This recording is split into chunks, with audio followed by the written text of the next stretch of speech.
Saudações, bom dia, boa tarde ou boa noite. Vamos falar de filmes. Hoje, no Além da Literatura, vamos falar de filmes baseados em livros. Então, nós temos aqui em 1900 a obra do Baum, Frank Baum, O Mágico de Oz. E O Mágico de Oz gerou o filme de 1939, que é aquele famoso, Famoso do filme da Dorothy, que você pode até sincronizar com Dark Side of the Moon do Pink Floyd. Tem essa lenda, Você pode colocar o filme do lado do álbum, Que é o álbum de 73, vai rodando e você vai acompanhando a Dorothy nas suas peripécias pelo mundo mágico, em que ela vai com seus amiguinhos, Os amiguinhos, que é o cachorrinho, que ela traz do mundo, Nosso mundo, para o mundo paralelo do Oz, onde vai encontrar o Espantalho, o Homem de Lata e o Leão Medroso, Então o filme de 39 é um clássico do cinema, Assim, quem ainda não viu esse filme, Então fica a dica do filme de 1939 baseado no Mágico de Oz. Dois filmes baseados em livro são os dois filmes baseados em Grande Gatsby do Fitzgerald. Nós já falamos na literatura americana, falamos do Fitzgerald, e tem dois filmes, em 74 com o Robert Redford e com a Mia Farrow. A Mia Farrow, famosa pela Bebê de Rosemary, Bebê de Rosemary, e a Mia Farrow foi esposa do Woody Allen. Agora, esse filme de 74, ele ganhou o Oscar de 75, foi melhor figurino e outro de melhor soundtrack, melhor trilha sonora. E depois, em 2013, fizeram outro filme com o Leonardo DiCaprio e o Tobey Maguire. Tobey Maguire é o Spider-Man, o Homem-Aranha, famoso da primeira trilogia. E ele é o narrador da história do Leonardo DiCaprio, que é aquele milionário excêntrico, Que faz tudo para recuperar a primeira namorada, Então é um caso assim da era do jazz, dos anos loucos, dos anos 20, Antes da Grande Depressão, que vai ser a quebra da Bolsa de Nova York em 1929. Então esse livro aqui é de 1925, então tem dois filmes, 74 com o Robert Redford e o de 2013 com o Leonardo DiCaprio. Então fica a dica aqui do Grande Gatsby. Os dois filmes são excelentes. Eu prefiro o primeiro, 74, mas o de 2013 deu uma atualizada legal assim, E Leonardo DiCaprio é famoso, então muita gente foi assistir por causa dele, Outro filmaço que o Luchino Visconde aproveitou e fez um filme do Morte em Veneza, que é do Thomas Mann. Thomas Mann, mesmo autor de Montanha Mágica, Doutor Falso, E o Thomas Mann vai relatar a vida, um passeio assim na praia, em que um intelectual, vai se admirar pela beleza, assim, da adolescência lá da praia, etc. Assim, muito poético a linguagem. E o Luchino Visconti fez esse filme em 71 e ele foi considerado em 71 em Cannes, Festival de Cannes, o melhor filme, e o Oscar de 72 para melhor figurino e o BAFTA de 72 para melhor filme, melhor diretor. Então, ou seja, Morte em Veneza, dica de filme baseado em livro. O livro é bom, o filme é bom, assim, recomendo a leitura e depois ver o filme, porque aquilo que aqui é intimista, a leitura intimista, lá no filme você tem ideia de panorama, aquela fim de época, porque antes da Primeira Guerra Mundial, então tem essa questão, o Thomas Mann trabalha muito isso, a Europa era uma coisa antes da Primeira Guerra e é outra coisa depois da Primeira Guerra, então nós sabemos disso, A gente viu as vanguardas modernistas que vieram em choque por causa da Primeira Guerra, Então tem o Proust também, Proust é outro que mostra, como é que aquela passagem da Belle Époque para a vida moderna, que é depois da Primeira Guerra Mundial, Então é interessante ver esse panorama, esse recorte de época que o Thomas Mann faz, que o Proust faz, vamos lá para outra dica. Outra dica é o Franz Kafka, que era um judeu tcheco que falava alemão, Já falamos também do Kafka em outros momentos, falaremos mais depois do Kafka, claro. Vamos fazer um vídeo só com Kafka. E aqui o processo gerou um filme com o Norman Bates. Lembra do Norman Bates, lá do Psicose, do Hitchcock? Pois é, o Norman Bates faz um filme do Orson Welles, que foi aquele que fez o Cidadão Kane. Então a dica é o filme de 62, baseado em Franz Kafka, O Processo. E assim, o livro é bom, o livro é excelente, o filme é excelente. Inclusive o filme retrata essa claustrofobia, né? Aquela questão assim, o processo é maior que o indivíduo, o júri é maior que o indivíduo, o tribunal é maior que o... Inclusive o original do filme é The Trial, né? The Trial é, na verdade, o tribunal, né? Então o processo virou o tribunal, se for traduzir a verdade, né? Então, mostra o homem diante da lei, né? Ou seja, o homem pequenino e o tribunal, aquela coisa imensa, e ele se sente impotente diante da lei, né? Então, a questão da burocracia, que nunca é revelado por que ele está sendo preso, por que ele está sendo processado, ele nunca vai saber o que está acontecendo, quem que denunciou, ele sempre quem que foi o vizinho que denunciou. Então, não sabe quem denunciou, não sabe quem é o processo, não sabe quem vai julgar, não sabe quem é condenado, e é condenado. Ele, quanto mais ele corre atrás, mais condenado ele está, né? Então, dica do filme do Orson Welles, baseado no Processo de Kafka.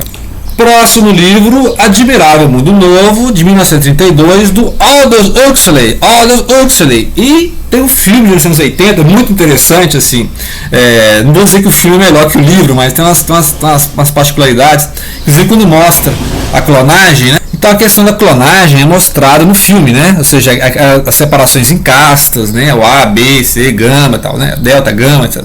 Então ele vai mostrando essas segmentações. As pessoas já são programadas para exercer funções. Então elas são clonadas para serem trabalhadores, intelectuais, artistas, né? A pessoa já é programada de antemão e é clonada, né? Cada classe é clonada. Então o filme é interessante, assim, tem um recorte, não é melhor que o livro, né? Está no mesmo nível, assim. Depois nós vamos ver que tem filmes que são melhores que os livros, né? Então, vários exemplos desse tipo. Muito bem, vamos para o Fahrenheit 451 do Ray Bradbury, que gerou o filme do Truffaut em 66, né? O filme do Truffaut em 66 mostra lá os bombeiros que, em vez de apagar o fogo, eles vão botar fogo, né? Os bombeiros colocam fogo nos livros, porque as pessoas não querem mais saber de leitura, e alguns poucos renegados que vão decorar os livros, né? Porque vai chegar uma hora que não vai ter livro mais, ninguém está importando com o livro. Tem cinema, tem TV, tem Big Brother, né? Então o pessoal vai preocupar mais em ficar vendo filme, vendo novelas, e ninguém vai ler mais nada. Então, aí o Truffaut deu um ar poético pro livro, né? Assim, já fizeram outras versões mais sci-fi, né? Assim, mais violentas, mais cyberpunk. Dá pra fazer uma versão cyberpunk, né? Meio Blade Runner, assim, mas a versão do Truffaut, né, é um outro estilo, né? Então é um estilo do autor, assim como o Kubrick pega os livros e faz a versão deles, né? Então nós falamos do Kubrick. Kubrick pegou a Laranja Mecânica do Anthony Burgess, né? E o Anthony Burgess, o livro de 62, o livro de 62, mesmo ano do filme lá do Processo, né? Do Orson Welles, né? E esse melhor filme, que é o filme melhor que o livro, né? Do Laranja Mecânica, que tem a mão do Kubrick, né? Então assim, indiscutivelmente o filme Laranja Mecânica é melhor que o livro Laranja Mecânica. Né? É um caso em que o diretor colocou a mão, né, na obra, né? Então ele pegou o texto do Anthony Burgess, de um delinquente lá, né? Um jovem delinquente que vai passar por um processo de redoutrinação, de lavagem cerebral, em que ele vai ficar uma ovelhinha, né? Então eles pegaram um cara que era um crápula e transformam numa ovelhinha, que é o contrário, ele vai sofrer porque é uma ovelhinha. Então é interessante essa questão da doutrinação, da lavagem cerebral, né? E fora a estética do filme, né? A estética do Laranja Mecânica é sensacional. Outro caso em que o filme é melhor que o livro. Esse livro é sensacional, do Mario Puzo, mas o chefão, o poderoso chefão, né, o Godfather, é bem melhor. Os três filmes, né, 72, 74 e 90, que é uma trilogia, vai mostrar a família do Corleone, né, família de mafiosos italianos que vivem na América. Pessoal, os italianos vieram fazer a América, né, então se envolvem em negócios um tanto quanto ilegais, né? Negócios não e a família muito rica, muito poderosa, tem, né, tem influência em cassinos, políticos, né, polícia. Os caras estão infiltrados em tudo, né? Então é interessante. Agora o filme, né, tem lá os grandes atores, né? Que o Al Pacino, Marlon Brando, né? Então o Francis Ford Coppola fez um filme melhor do que o livro do Mario. Só que o Mario Puzo também estava escrevendo o roteiro, então ele estava assim, muito bom, porque você pega as melhores coisas do livro e faz um filme sensacional, que assim, é um recorde de época, né? Ele mostra assim, um panorama de época do mundo né, e no submundo. Agora, um filme baseado no livro, que assim, o filme é bom igual o livro, que é o do Umberto Eco, o filme de 86, o livro de 80, e tem a participação do Sean Connery, né? O 007, que vai virar um monge na Idade Média, fazendo uma ideia de Sherlock Holmes, né? Então, eu vou falar desse livro aqui, falando da questão do plano religioso, né? O plano de fundo religioso, quando eu falar de literatura e religião. E é um romance histórico, você vê, romance histórico, me inspirou lá o Dan Brown e Cia, né, e companhia. E é um filme que explora mais esse lado detetivesco, né? Ou seja, quem que está praticando os crimes, quem são os culpados, quem são aqueles monges, todo mundo é suspeito.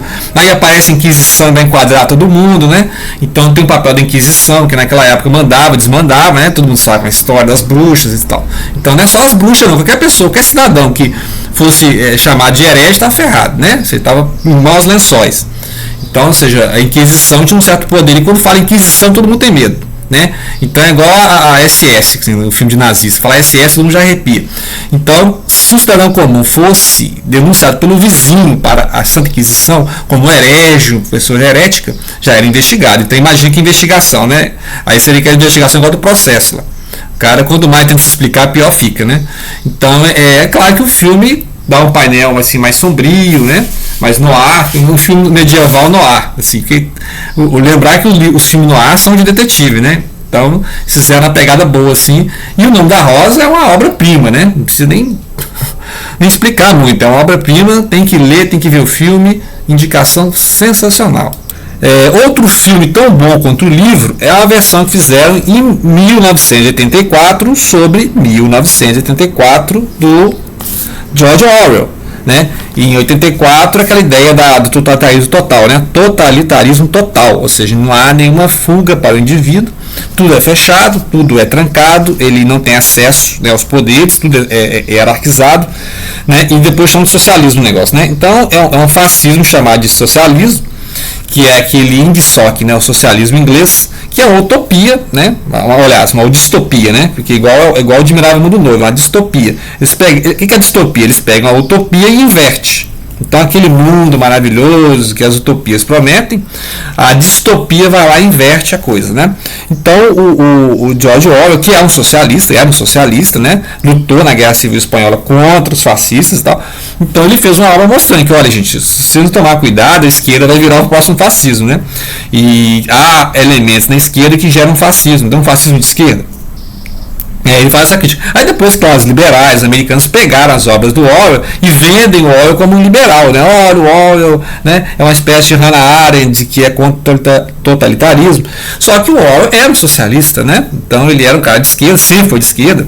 Então todos os denúncios dele são críticas de esquerda à esquerda. É um cara de esquerda criticando a esquerda. Não é um liberal, não é um cara de direita igual. Eu já vejo canais de direita pegando o Orwell como cânone. Não, o Orwell nunca foi um cara de direita, né? Então não veio com essa ideia de que vou usar um socialista falando mal do socialista, ele virou de direita, né? Ele não é um renegado da esquerda que virou um direitista.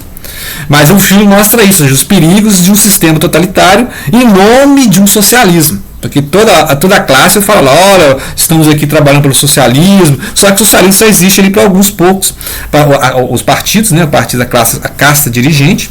Então o filme indicadíssimo é um filme de 84 sobre um livro do George Orwell de 1948, certo?